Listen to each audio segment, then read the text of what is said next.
Thank you.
when we put one leg under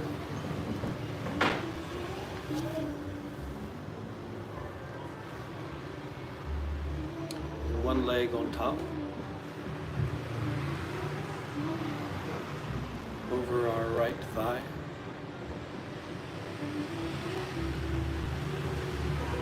This is the seated meditation position of half lotus.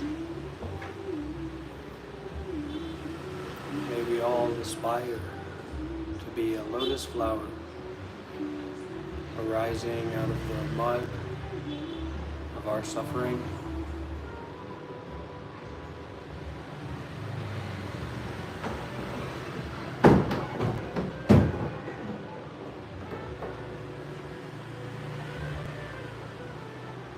rising out of the mud of our grasping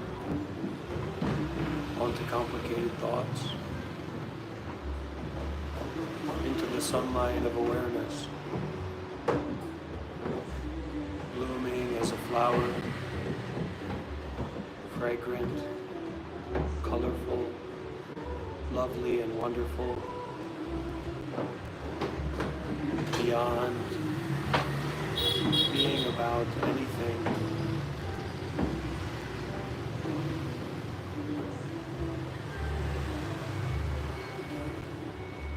Beyond being anyone.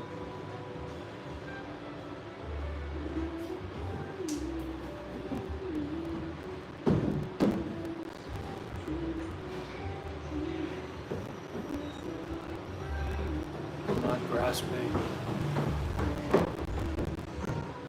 not holding on, not identifying with anything, not identifying with everything, feeling what is ever there to be felt.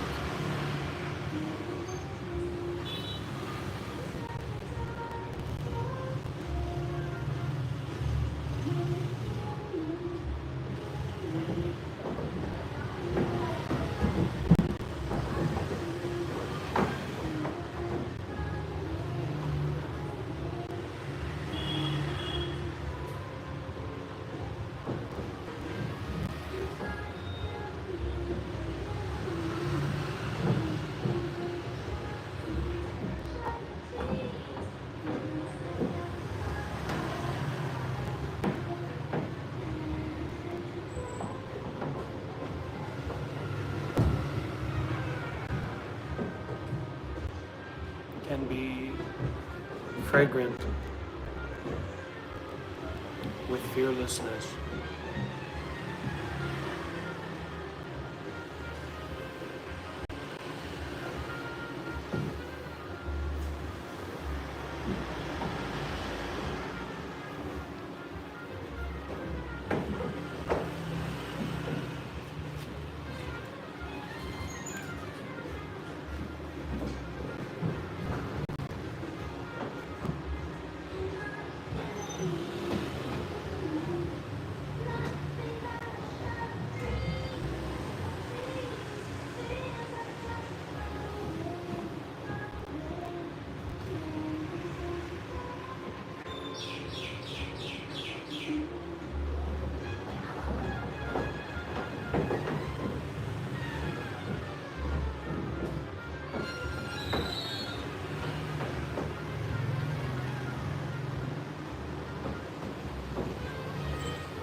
Sometimes we have to wait a little bit to calm down.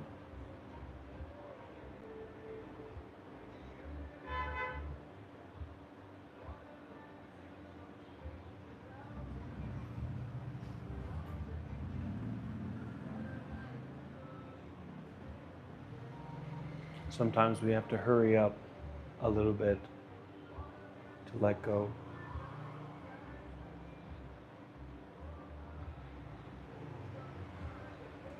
Not about being a teacher or being a student. Not about making any kind of judgment or putting this experience into any kind of story.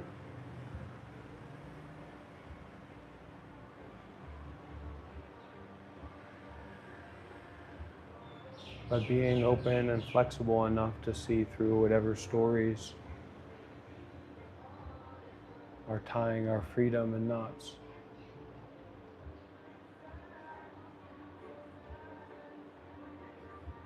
Sometimes all it takes to deal with your depression or your anxiety or your confusion is to pick up this body, go for a walk, pick up this body and sit down.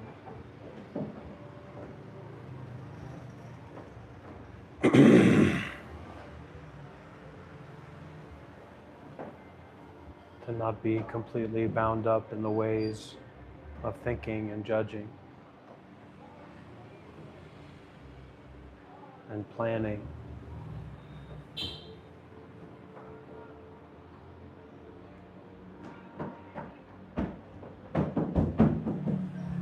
Learning how to just say no to whatever the ego or the world or someone else or ourselves is trying to convince us of.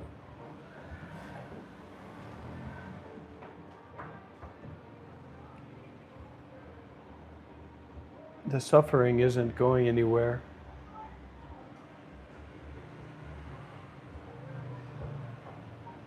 The nature of having a body, the nature of having a mind is that there is suffering.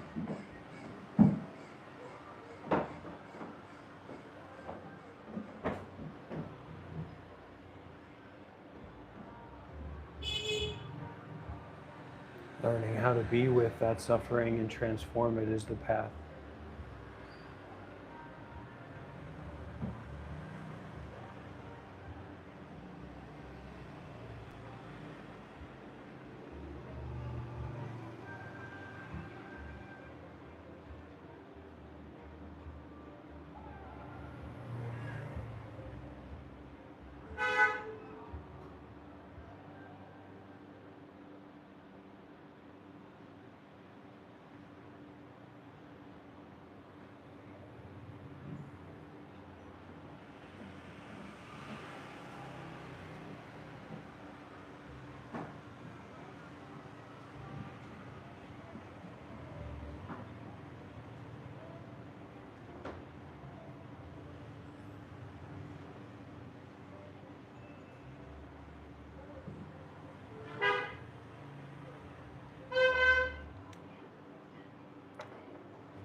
And learning how to not make ourselves suffer more unnecessarily.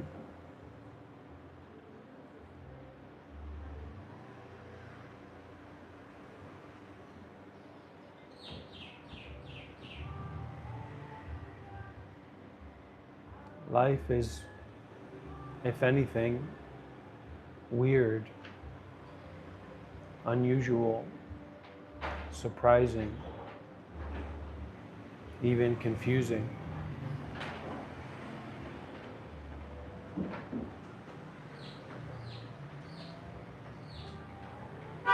So meditation is our way of being okay with all the ways that life can be right now.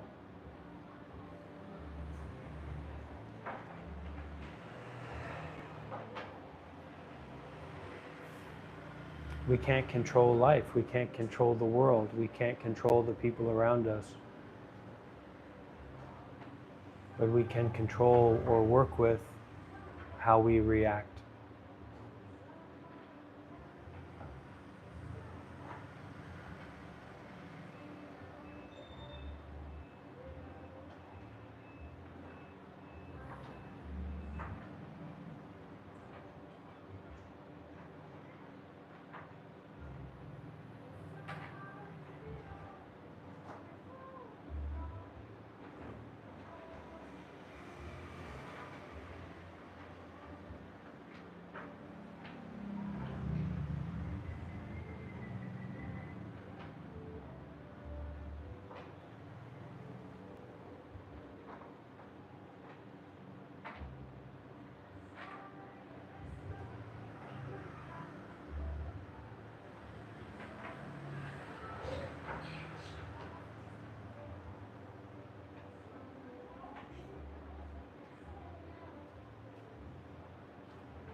Sometimes I talk a lot, and it may give people the wrong impression that this is somehow a intellectual or a thought-based matter. But this is really a mind-to-mind, heart-to-heart, body-to-body, life-to-life connection of opening, of unfolding, of experiencing all kinds of deep experiences, visually, auditorily, mentally, in the body, not being attached, not seeking, not grasping, not identifying with, learning the art of stepping back, learning the art of widening out, learning the art of relaxing and releasing the whole ego, the whole body, the whole mind. How wonderful that is, how natural that is, how easy that is.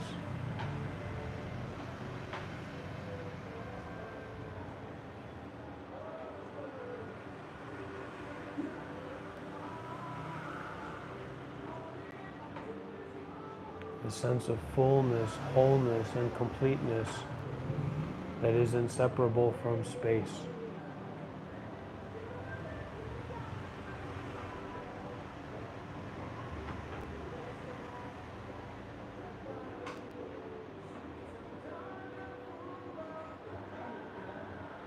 You won't know me through your thoughts about me. I won't know you through my thoughts about you. Beyond thinking, beyond identity,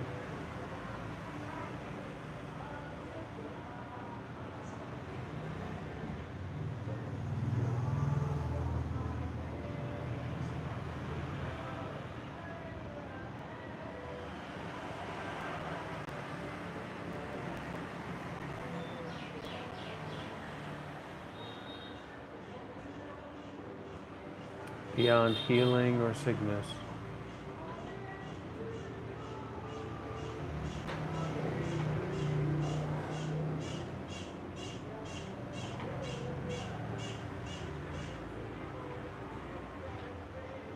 Giving the medicine of spacious awareness to whatever appears.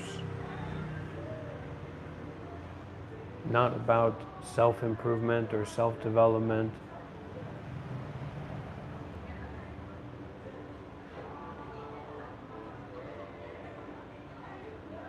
releasing and relaxing the whole body and mind continuously, spontaneously, repeatedly, without any limit, without any one who's doing that.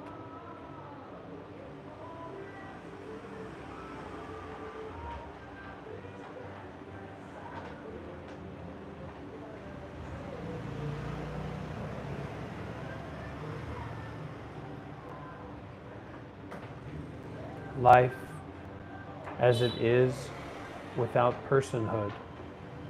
Life as it is without identification. Life as it is without separation. Life that is beyond life already.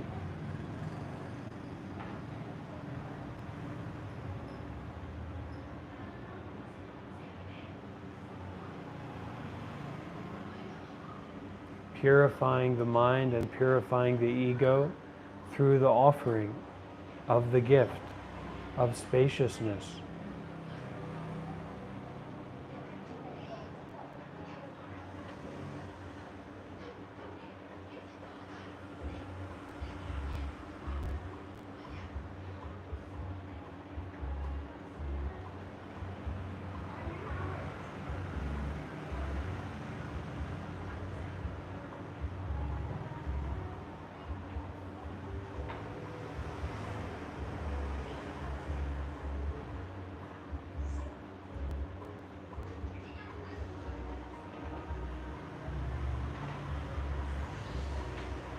Not believing in thoughts.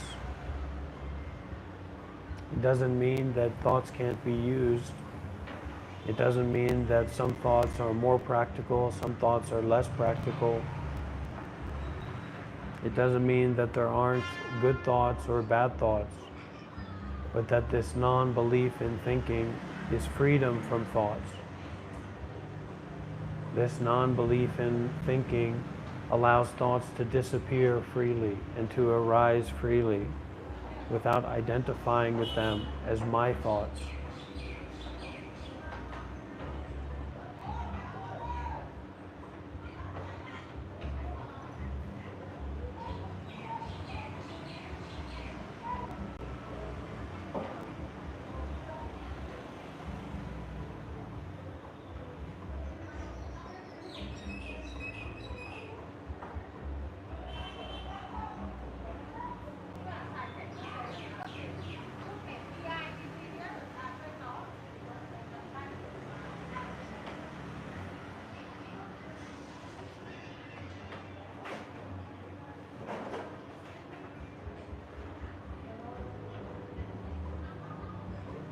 We're giving so much importance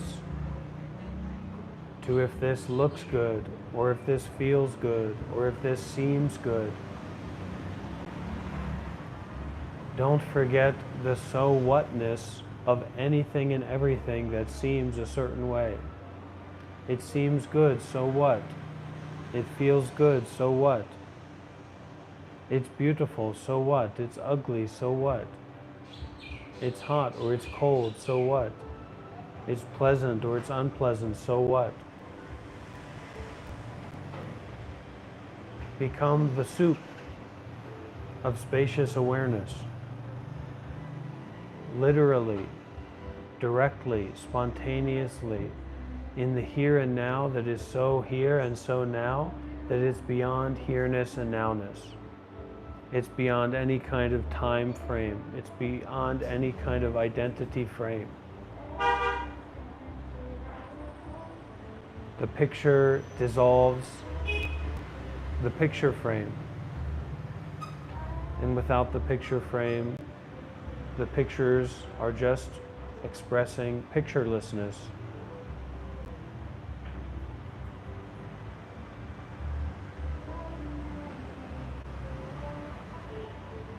It's like when we come home from a long vacation and lay down on the couch. There's nothing to talk about. There's nothing to think about. There's nothing to figure out. There's nothing to be resolved. Everything is already spontaneously resolved in arriving home and relaxing and releasing the whole body and mind.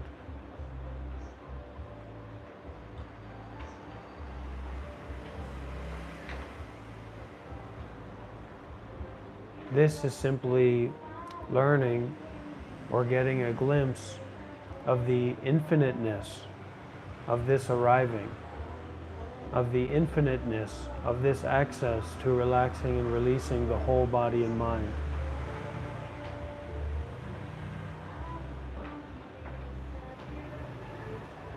But if we try to figure it out, we're entirely missing the access.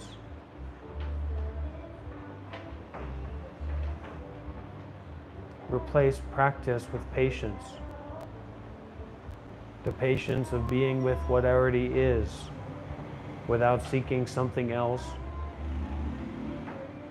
And with flexibility, not avoiding what is already here. Not trying to keep it, but trying to not try, being concerned with keeping or not keeping, doing or not doing. That is where freely is. Freely is not in doing or not doing. Freely is in freedom from doing or not doing. Always and forever.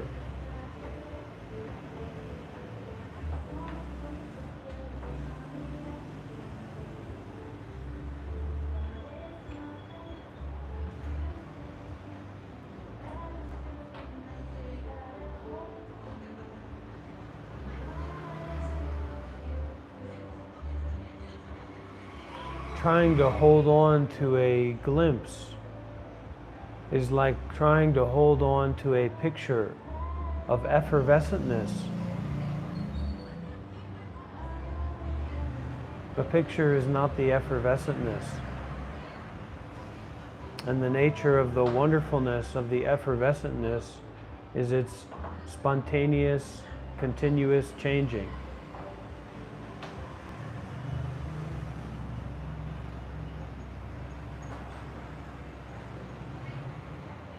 So many people want to come here to this planet, to this world, to this person, to this place, and take. But this is not about taking. This is about giving. Giving everything. Opinions are about what you take. Not picking or choosing is about the willingness to give together with everything, anything.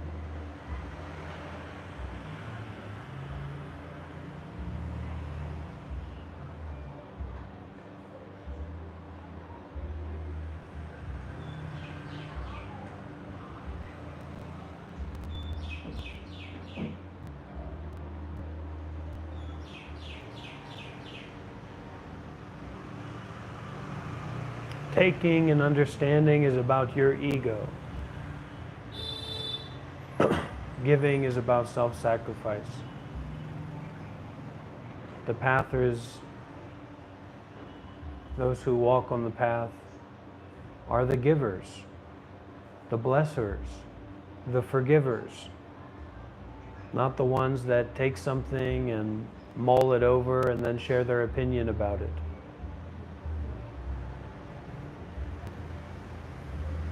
Everything that is experienced, like a missile touching down in the ocean, is to be completely accepted, completely received, without any holding on, without any figuring out.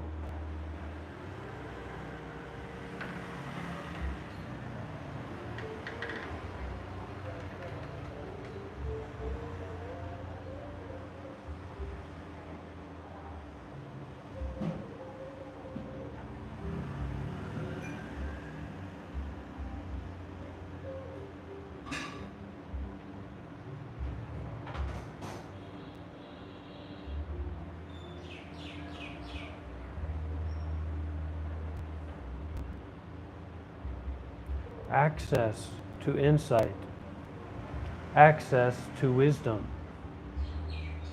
is about our willingness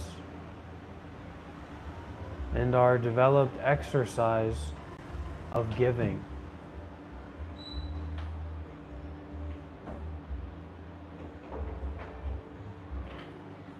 Learn to give what is valuable. Learn to give what you hold on to. Learn to give what you feel is important to and for and from yourself.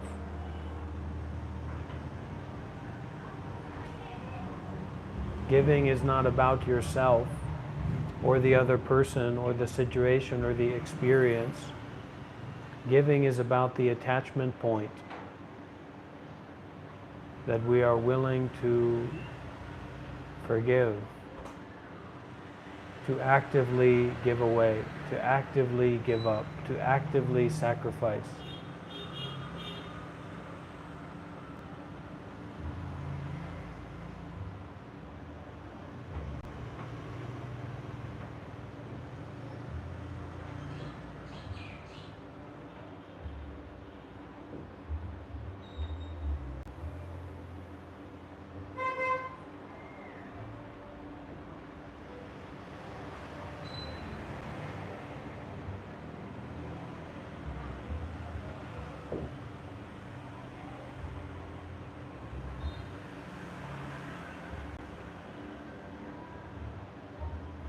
You have to exercise in a literal and practical way your ability to give up picking and choosing. Your ability to give up living the life that you want to live. Your ability to give up your opinion, your idea, your identification with this experience.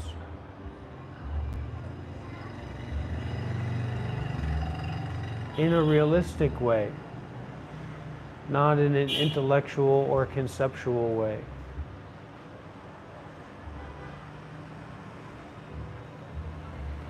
Instead of making judgments, make a resolution to give. Make a resolution to take your ego, to take your life, to take your money and your power and your security, and to give it away.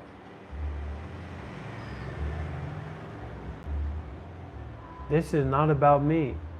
Frankly, I don't really care what you do. I care what I do, because that's all that I can be responsible for.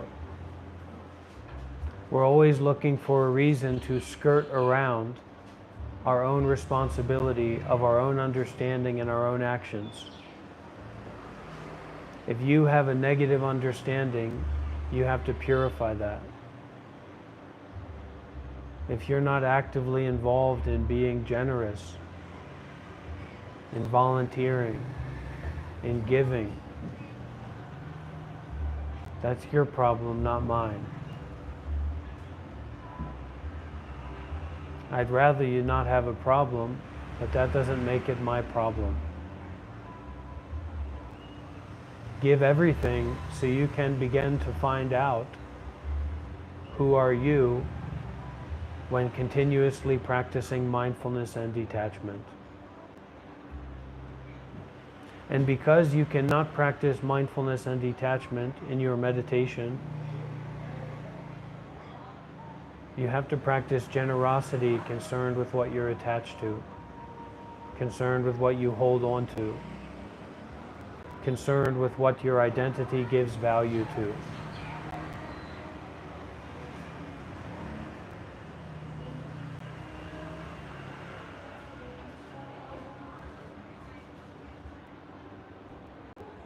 If we can't put it down, and we don't want to pick it up, and we have to find a way to give it away.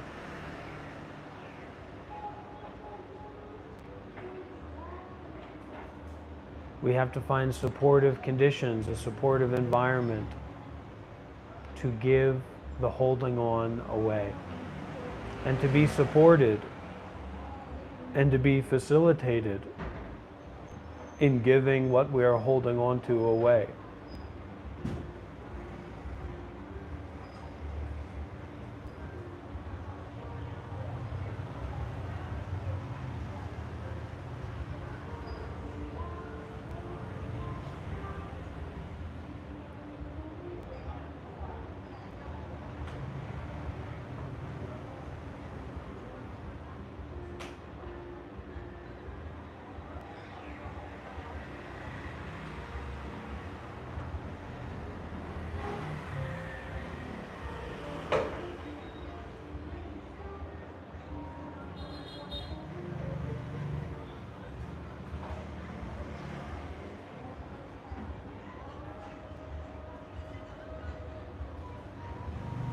Instead of calling the person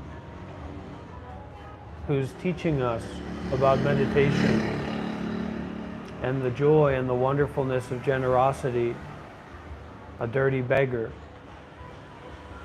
we may want to look at our own mind.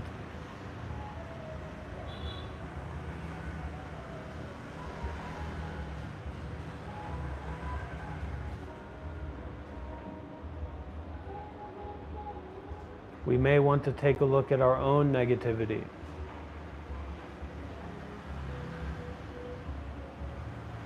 We may want to take a look at what's happening inside instead of putting the authority of what's happening outside.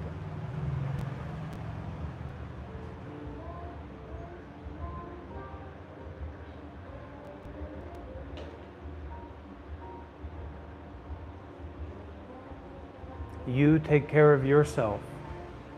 You take care of your practice of generosity. I'll take care of myself. I'll take care of my practice of generosity. And in that way, when we come across each other, we are more than willing and more than ready to support each other.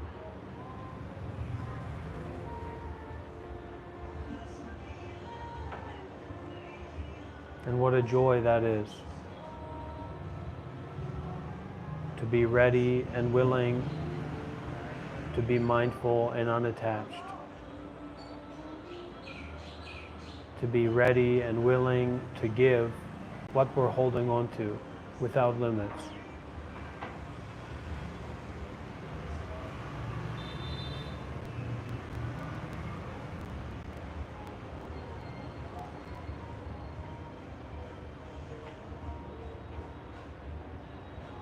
Don't worry about someone else forgiving you. Don't worry about someone else being forgiven.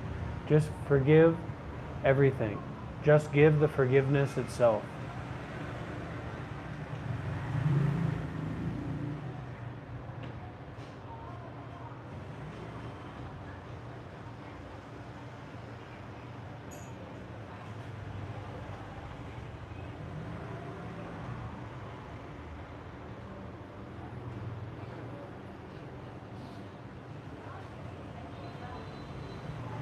Tough Henry, the people here who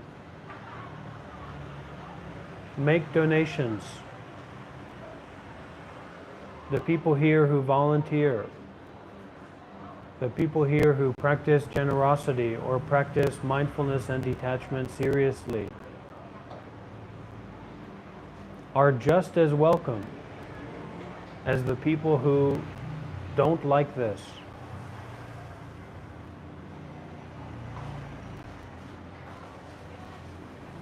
As the people who don't see a problem in greed, in anger, in delusion. As people who are aggressive to the notion of generosity.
How much value people ascribe to this is completely up to them. But for me, this is the most valuable thing in the world. There is nothing else in the world more important to me than this.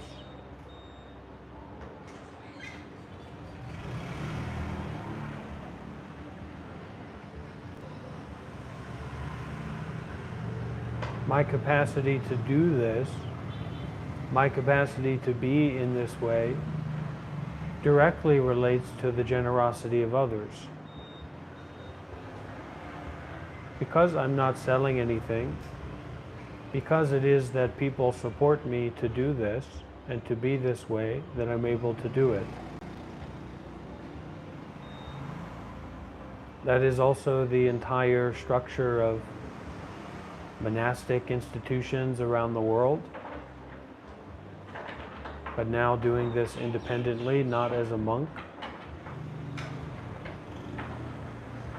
So we will see what happens. I'm not interested to build a bunch of followers, to build a temple, or to be some kind of special person in the world. This is the most wonderful and precious and valuable thing to me. That's why I'm doing it.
Well, FMCC, we kind of have to get more comfortable with our inaction.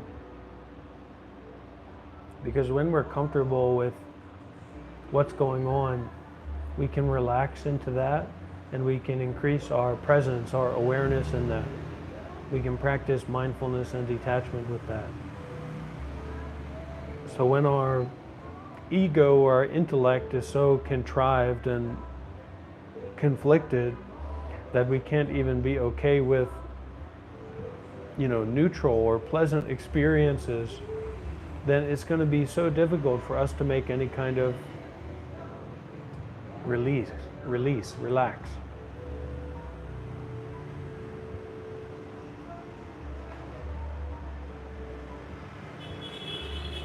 So inaction is a great time and space where we can practice mindfulness and detachment from this ego drive to be successful, this ego drive to develop, to get what we want. We can practice within whatever it is right now.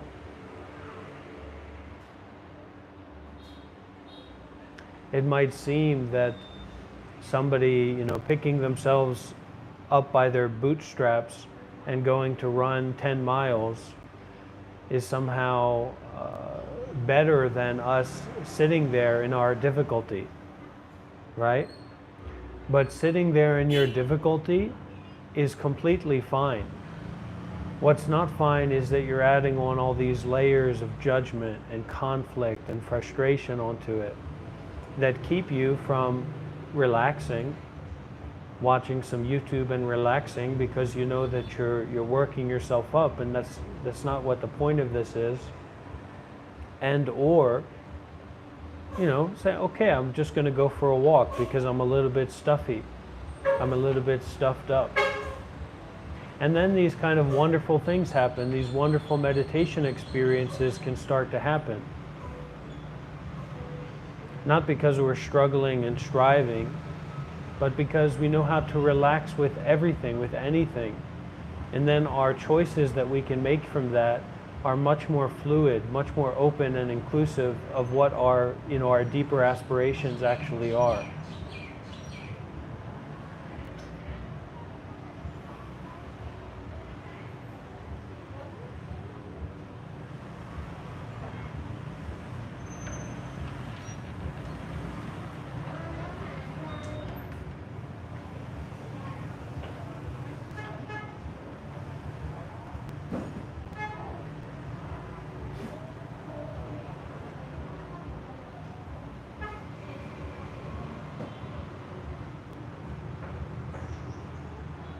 When we stop making judgments about woulda, coulda, shoulda, we can actually make use of the situation for benefit of ourselves and others in a way that has nothing to do with idealism.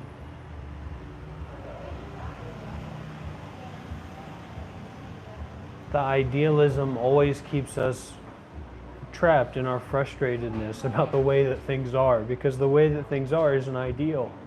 You have a body, you have a mind, you're not in some deep, profound, special state of meditation. Well, yeah, life isn't ideal. But what we learn, what the wisdom has, is this insight into the suffering of these special meditation experiences as well. Because you go into them and then you come out of them again and there's still suffering, there's still difficulty there. So those in and of themselves aren't the answer. Those are just more like side effects of the wonderfulness of walking along the path that we get to enjoy and appreciate and get to inform us to be less inclined to lose ourselves in a path that doesn't allow us to be relaxed and calm and open and inclusive. You have to learn through your experience, Michael. You have to be more willing to be like a donor, or to be like a volunteer, or to be like a meditator or a yogi. Our willingness to do that brings us into that place of investment, that place of experiencing where we can actually learn. And then when we are the experiencer, We can be informed, we can be guided by the Dhamma or the meditation teacher or the community.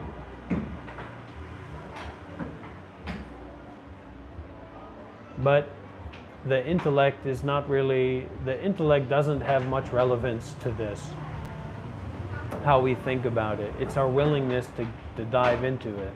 It's like we're standing at the edge of a pool, and many people are in the pool, and we're asking them, how is it in the pool? Is it cold? Is it hot? Is it lukewarm? And they're all trying to describe it to you. But the real answer is you've got to jump in the pool in some way, somehow. You have to get into the pool.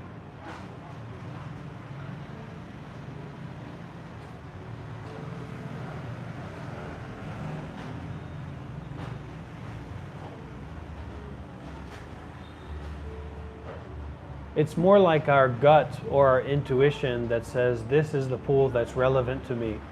Even though that pool is right there in front of you, and your friends are in that pool, or a bunch of people are there in that pool and in that environment with you, the intellect doesn't really depend on that.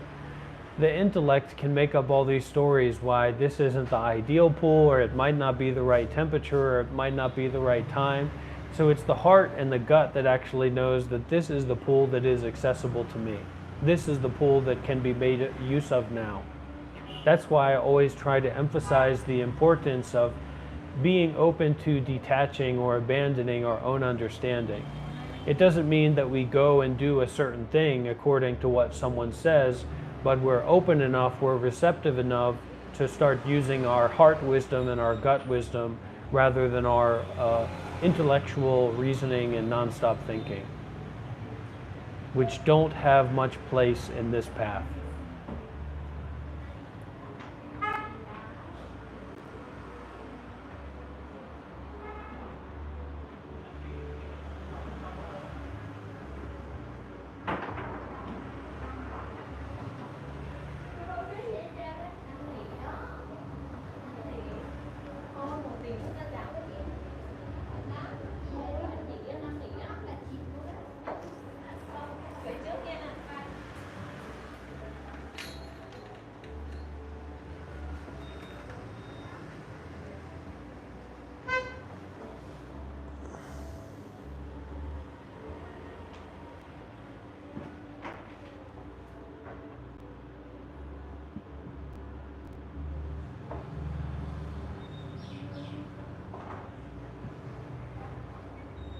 With everything, with anything. It's not about being a monk or being a special meditator or having special experiences or finding your perfect teacher. Together with anything, together with everything already.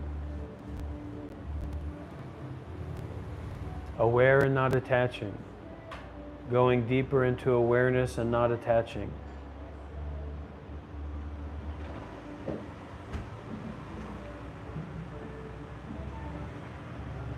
Quite relaxed and open about the whole deal, the whole situation, the whole direct experiencing here and now.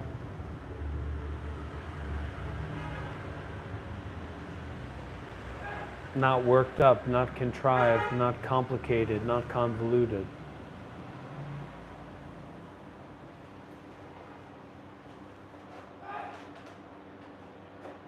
And then how do we work with pain?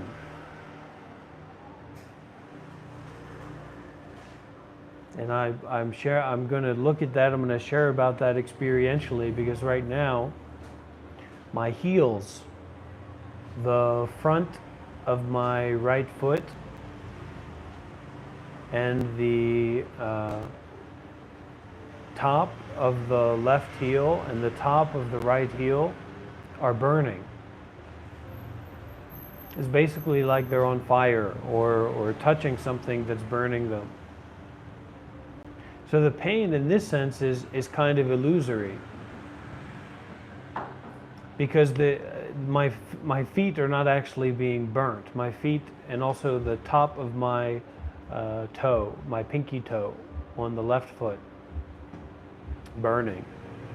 My feet are not actually in danger. So that pain is kind of a false alarm. It relates to pressure.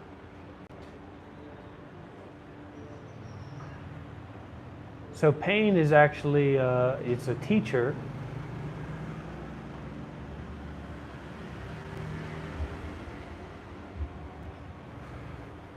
Teaching us the importance of disenfranchising from reactivity. This is the nature of sitting in a meditation position.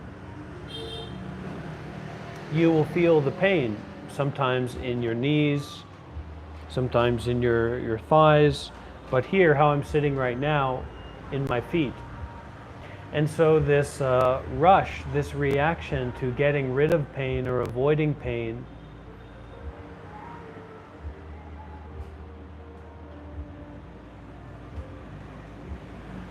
we miss out that pain can be useful, that we can be mindful of and not attached to pain. So that hey, this is pain, so get away from it, is a false alarm.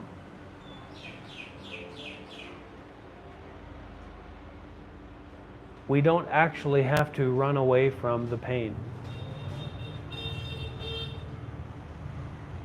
We don't actually have to suffer just because pain is there. Sometimes it's unbearable. So with our mindfulness and detachment, we can experience pain without suffering.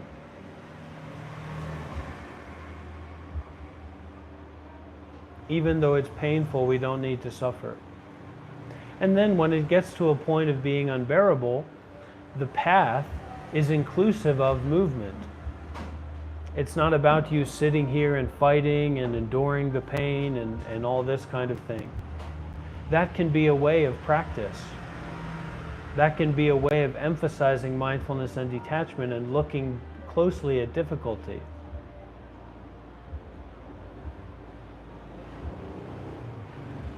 And when we really have this open-heartedness and this open-mindedness and kind of this willingness to give, we can listen to the pain. We can face the pain. We can be there with the pain without this judgment, without this aggression, without this confusion, without this stress or struggle. I need to go somewhere. I need to do something. So we're not just addicted to pleasure, but we're also addicted to avoiding pain. And this is the way of mindfulness and detachment, is the way of uprooting all addiction.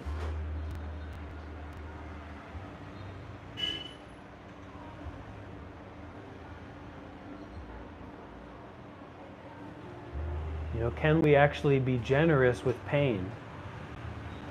Not just being generous with the puppy dog, not just being generous with our spiritual teacher, not just being generous with our parents or the ones that we love, but can we actually be generous with that which we dislike strongly? Can we offer non-judgmental attention? Can we offer our deep listening to pain?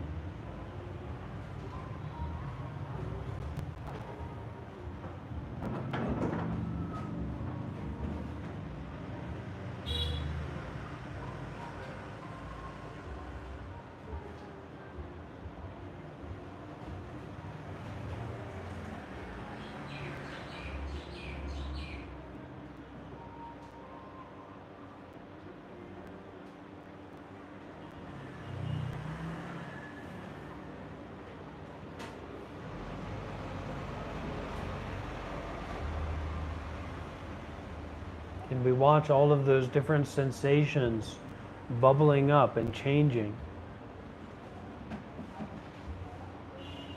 Can we look directly at it?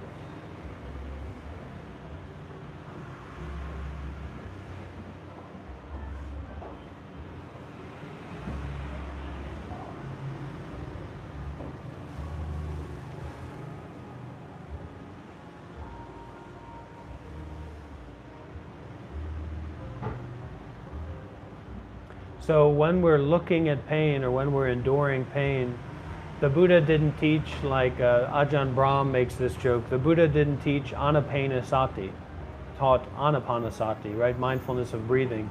So when we find ourselves, we're worked up and we're stressed and we're being overwhelmed by the pain, you can relax, you can move a little bit.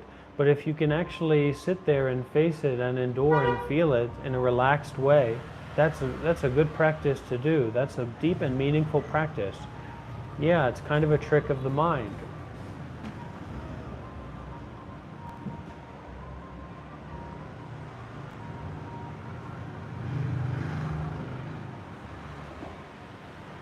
But we can't say that a trick is any more or less real.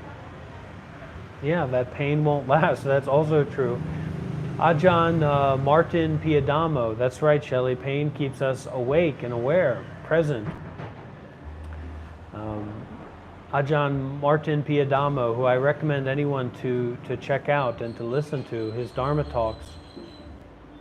He says, if you don't turn away, if you don't give up, if you don't move, then you will be the victor. You will win through that facing pain, right? Defeating pain.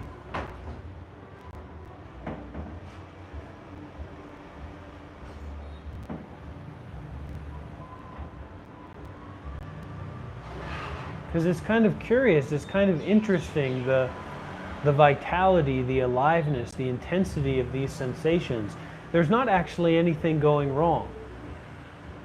There's not actually any big problem, because I know that there's, it's not like there's fire on my feet right now. It feels that way. It feels like my feet are literally burning, but there's not actually a danger there. So it's kind of curious and interesting.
But it's not black or white. We're not trying to get a gold ribbon or a gold medal.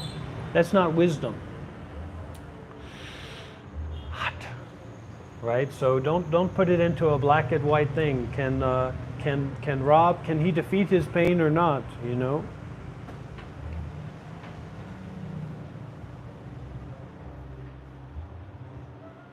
We're not in a competition with ourselves.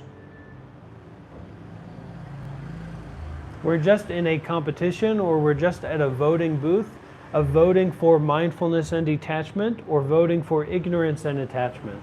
And that mindfulness and detachment versus ignorance and attachment is very subtle, right? So we can actually be ignorant and attached to enduring pain and to, growing from our pain. No pain, no gain, right? Or we can be mindful and not attached as we slowly move our body, adjust our posture, if we want to, if we like to.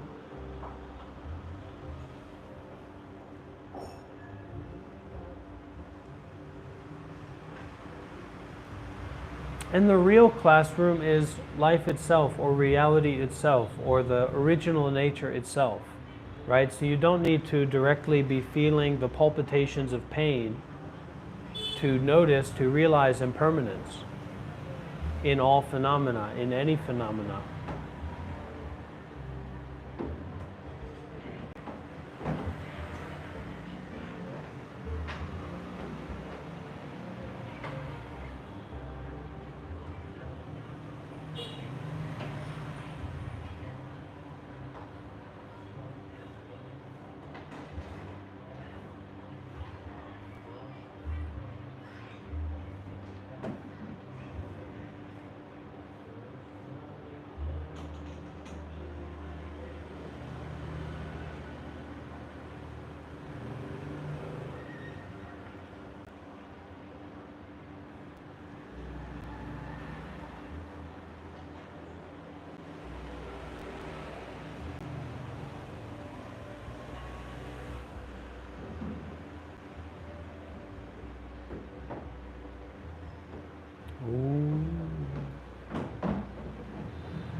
So it's something that we can experiment with. It's something that we can practice with from time to time.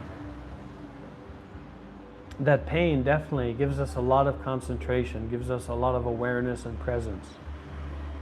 But sometimes we will kind of flip the trigger or flip the switch of painlessness, or just apparent. This is my apparent experience of it. We'll flip the switch of just experiencing sensations as they are, without there really being painful or neutral or unpleasant or pleasant. So it's not a black and white thing. It's not a past and future thing. Kind of like how there's nobody that becomes enlightened. And anyways, that pain will come back. It's just a skill that we can kind of learn to develop, and gives us a lot of energy and attention for our overall wisdom practice.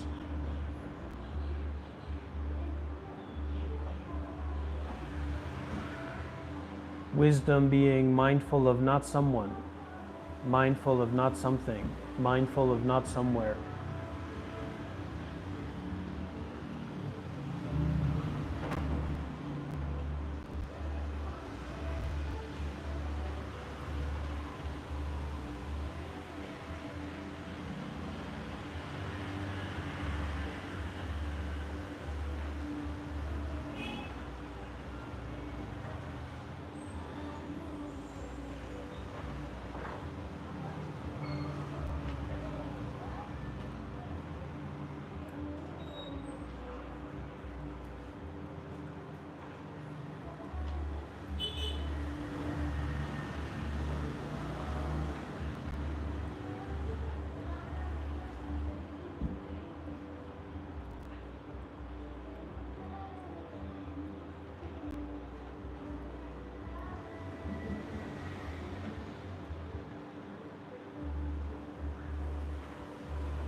Yeah, the work is not to fixate on pain as much as it is to be open to being mindful and not attached. Because pain just happens sometimes, but everything is always happening.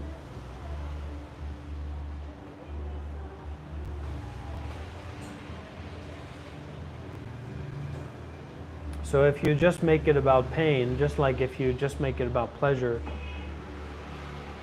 limiting.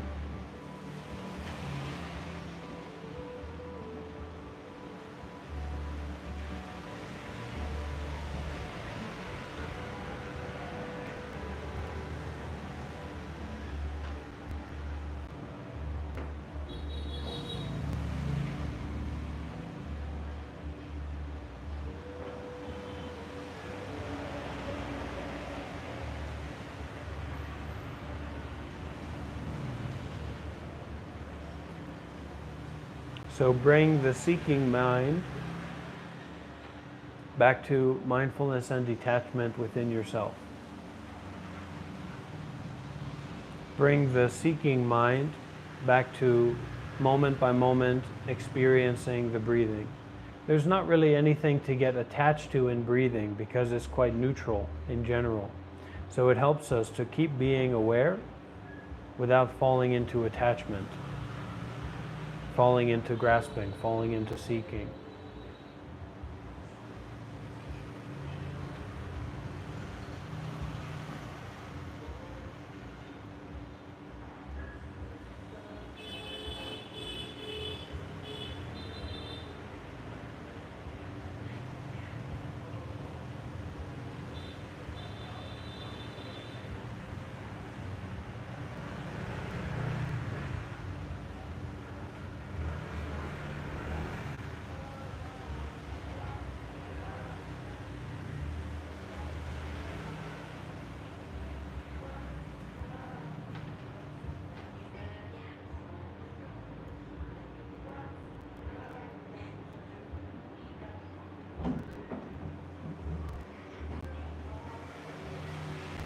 Because really there's nothing to seek after. There's nothing to go over there and get. So The seeking mind is a kind of a trick or an illusion.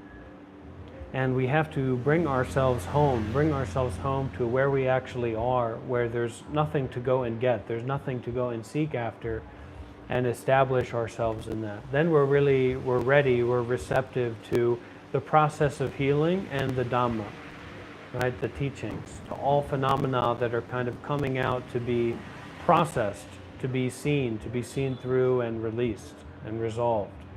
Not through figuring it out, but through being aware of it and not holding on to it. This is the natural power, healing energy of the body and mind. And this really allows us to be a point of social cohesion.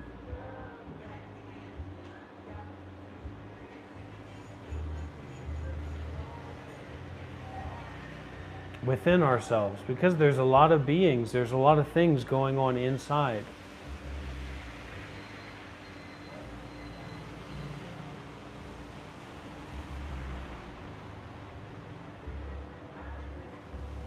So that cohesion, that intimacy, that flow of just being where you are, just breathing, just being aware, not attaching to anything, not seeking anything, not avoiding anything, even for a very, very small period of time. Very powerful, very wonderful, very beautiful, very healing.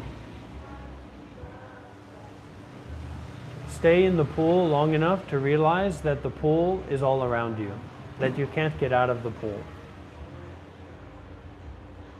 But yeah, in terms of practice, and especially beginning, is just to get in the pool and stay in the pool.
You know, all of those thoughts, all of those stories, all of the narratives that are involving and engaging us and convincing us, when we're in the way of just breathing and just sitting, just being aware and relaxing and releasing, those blockages of complicated thoughts or stories or narratives can appear, and our affiliation, our attachment, our tangledness with those things can resolve itself.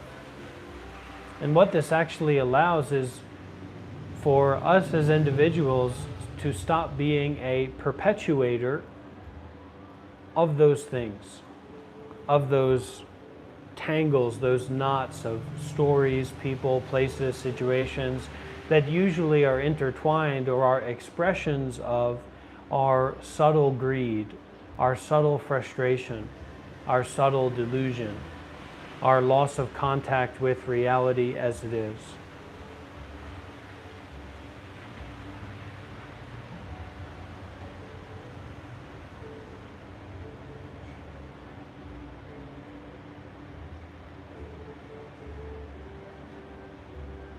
And I find it kind of an inspiring point is that there's no success or failure in your meditation that's particularly meaningful.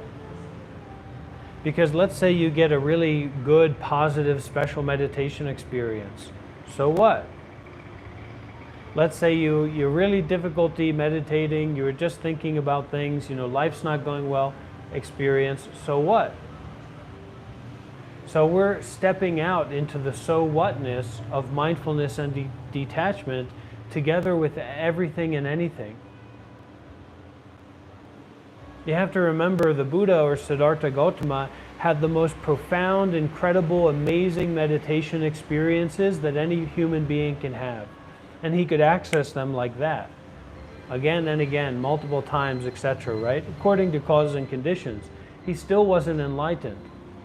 So once we unplug this vacuum machine of our ego's grasping and attachment and rejecting and creating this new ego of good and bad, etc.,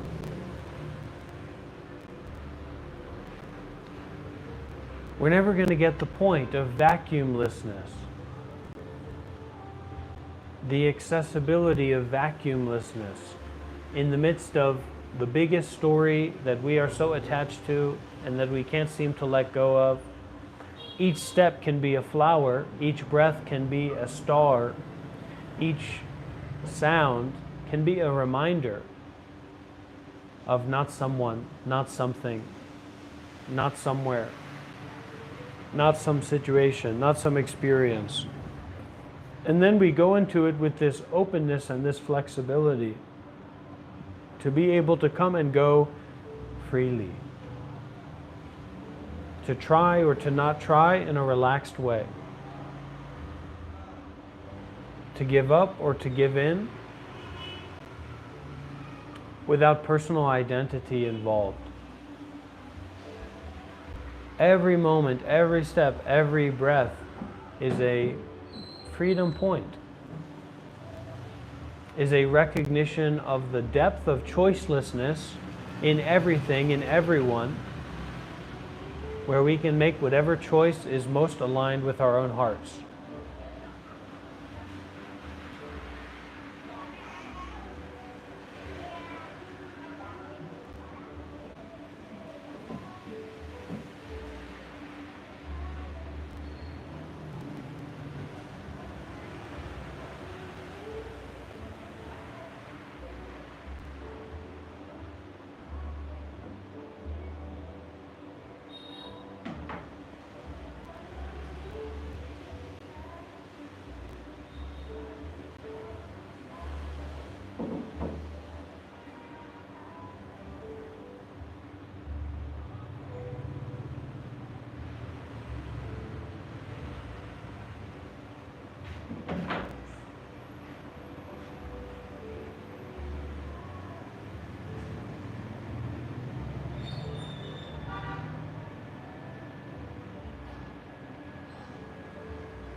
Relax.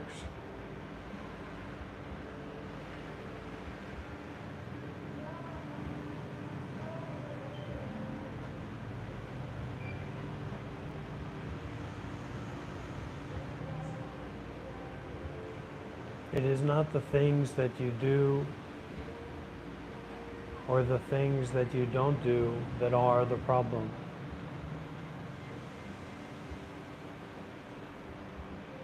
Whatever you do, just do it without attachment. Whatever you don't do, just don't do it without attachment. This is the practical solution to the suffering of attached, complicated worry, thinking, stress. Be flexible, be relaxed, be open.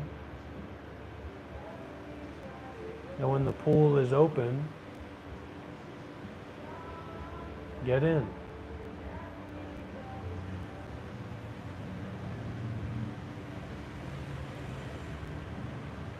Know that this pool is your pool, and it is as open as you are willing to get in.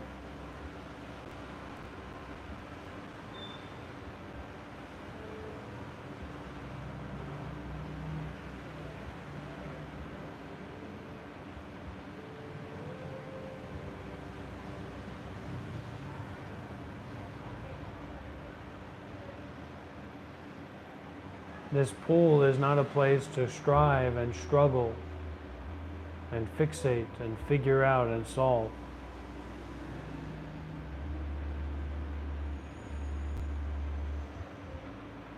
This is the pool of giving up everything.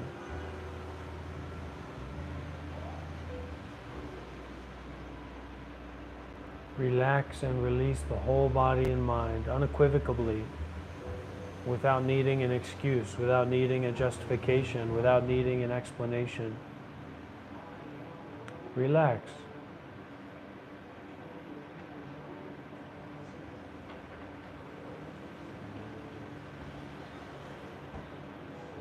Love whatever this is without attaching.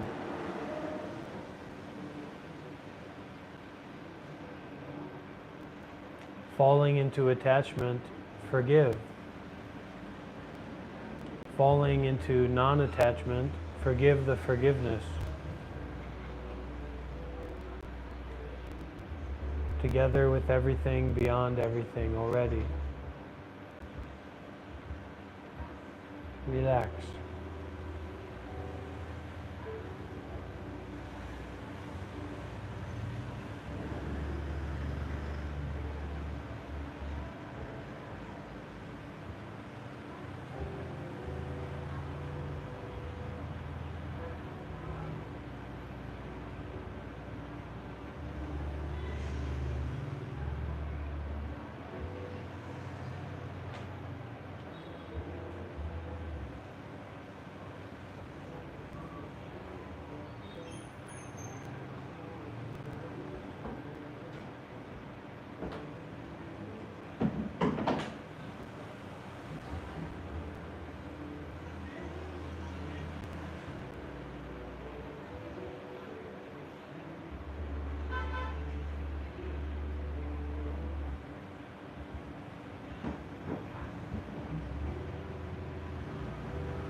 We're almost there. Oh wait, we've already arrived.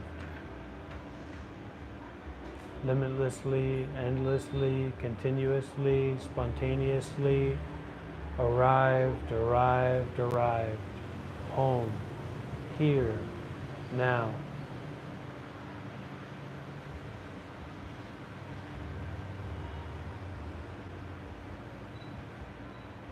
Enjoy, relax. Open fully, open completely, open totally.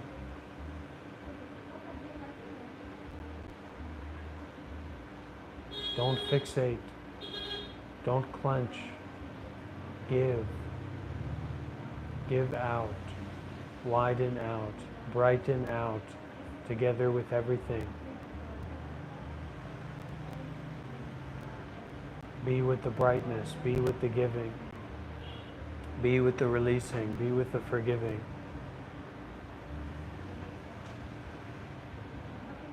Be with the widening out.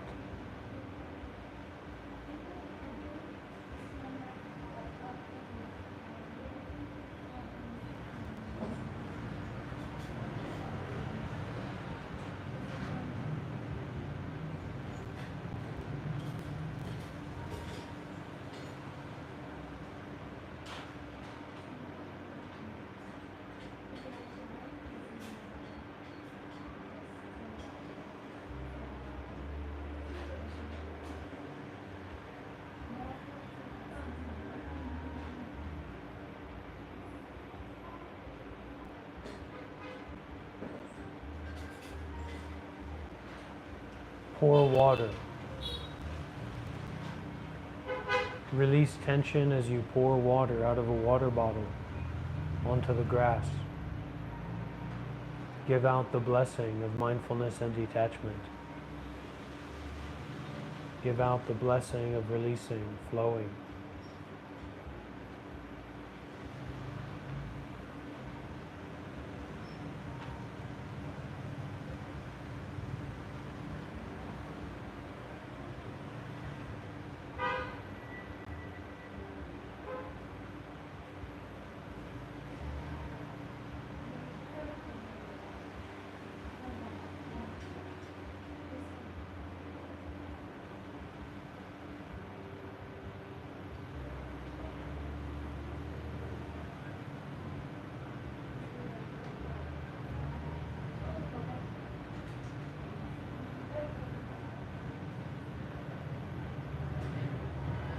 Not entertaining, not pleasurable, not painful, just love.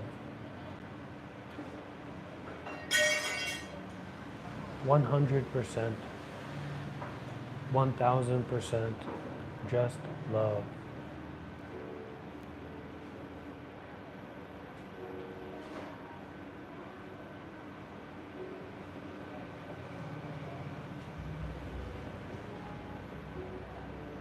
Unconditional, overflowing, overwhelming, completely releasing love.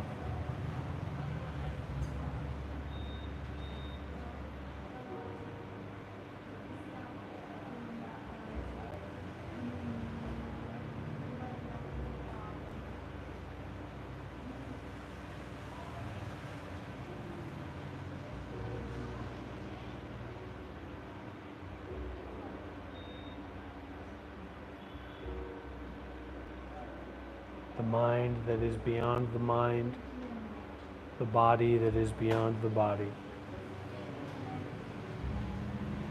Give everything.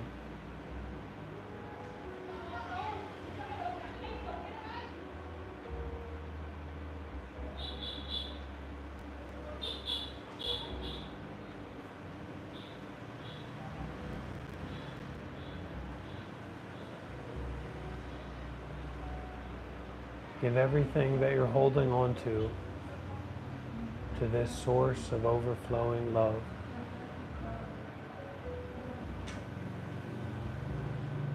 To this source of overflowing acceptance.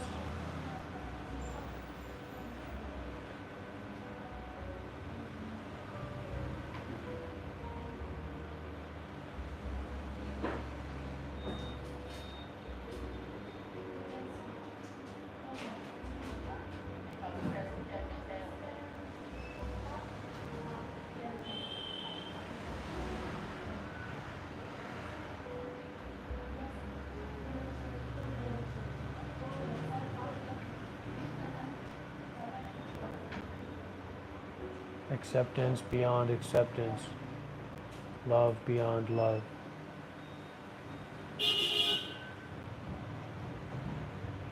Beyond everything, even beyond beyond.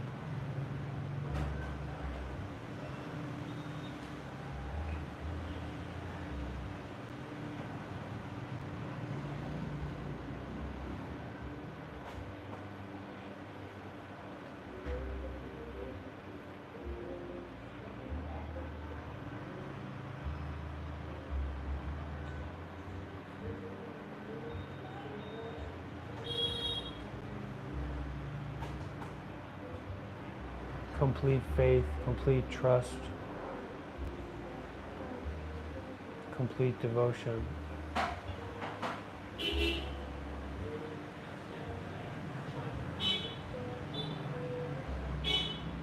To this spaciousness that is beyond things, beyond people, beyond places, beyond situations, beyond experiences, beyond itself.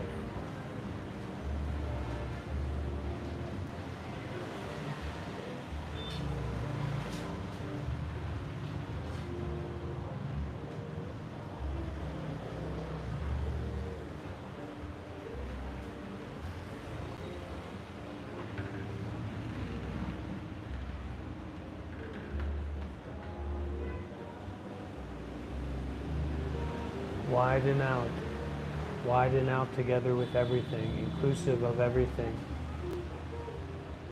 Everything that is beyond things, completely, totally.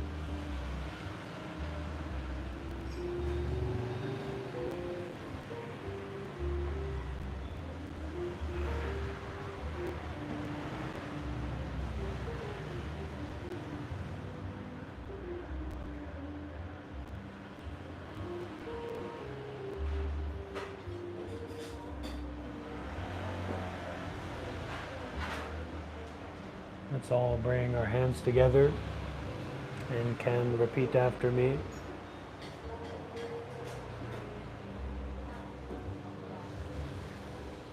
May all striving,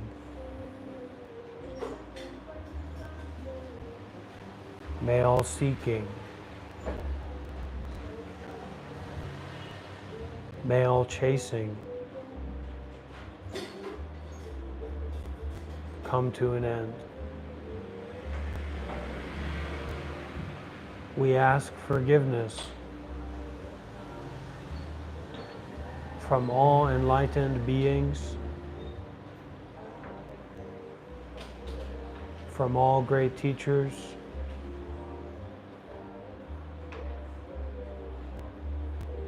from all emanations of wisdom and compassion.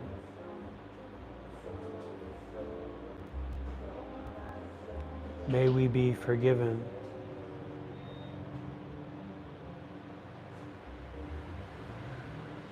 For all our seeking,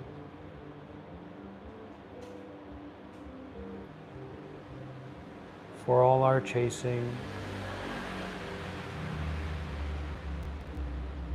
for all of our striving. May we be forgiven.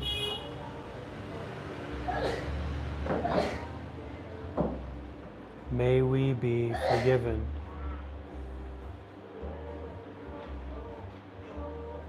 May we be forgiven. And all together now. Ahosi, Ahosi, Ahosi. Which means to offer and receive forgiveness. Thank you everyone for joining in our live session. Hope to see you again very soon. Stay safe, stay blessed, stay protected. Remember to relax. See you next time.